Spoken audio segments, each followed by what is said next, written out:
Hello and welcome back to the Next Man Production channel here at YouTube. So I am here back with another album review, and this is of course for Air Raid's newest album titled Across the Line. But before I get into that, it's time to get to the background. Okay, Air Raid are based out of Gothenburg, Sweden, home to the Gothenburg death metal scene.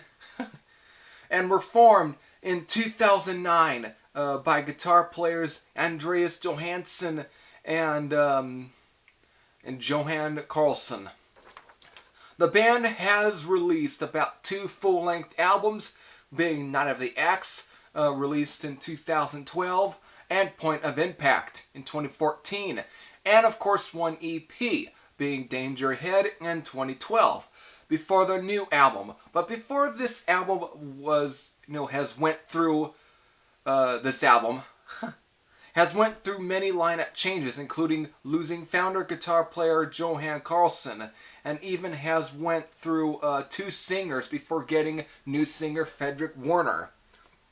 So now here we are with their 3rd full-length album, Across the Line, which was released through High Roller Records, both on CD and vinyl, and Spiritual Beast Records for the Japanese CD release, and will be released on September the 29th. So what can you expect from Across the Line? From what I've checked out from the band's past albums, they were a solid heavy metal affair. But with this album, I feel they are taking on a more power metal sound, very much in common with the 80s US power metal sound that you got from bands such as Vicious Rumors and MARS, and pretty much most of the bands that you had gotten from the Shrapnel label. Definitely apparent on tracks such as Cold as Ice, Hell and Back, Raid or Die, and the instrumental Entering the Zone Zero. The playing from Andreas Johansson and new guitar player Magnus Mild shines through, and new singer Fredrik Werner had a smooth yet rough voice which suits the music very well. Nothing is feeling forced. Everything comes off natural and ends up being a tight and enjoyable listen throughout the whole album. The album, of course, ends with Black Dawn, which is a melodic yet heavy rocker that ends the album nicely. But, however, if you get the Japanese CD pressing that will be released by Spiritual Beast, you'll get a bonus re-recording of A Blade in the Dark, which was originally on their debut full-length album, Night of the Axe, which is done nicely by this new lineup. The rating, now it's time for that. 9.52 out of 10. Solid album that might be my favorite from Air Raid. So favorite tracks here would be Aiming for the Sky, Hell and Back, Raid or Die, and the last track, Black Dawn. Really, it is a solid album. That's all I gotta say. There's nothing on this album that's actually bad. From the very first track to the last track, it's just solid. There's nothing, there really isn't very much filler here. Everything's pretty enjoyable.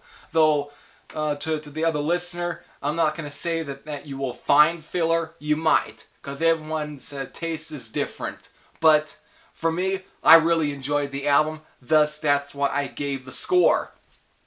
Just a really good album that I definitely do recommend to those. And me, I may have to probably go back and re-listen to Air Raid stuff.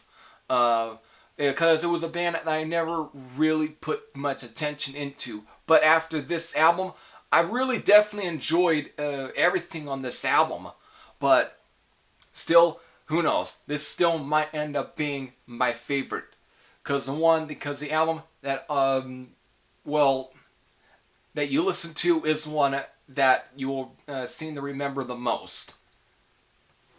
So until then, if you have listened to this album, which new wave or traditional heavy metal full-length albums, or NWOTHM full albums or so, did really upload the Japanese edition on his channel. So if you haven't yet checked it out and feel like you should, go over that channel and check it out. It's up on there. Who knows? Maybe Japan must have released it earlier. I don't know. Anyways, this is Heavy Thrash singing I'm out. And I'll see you later.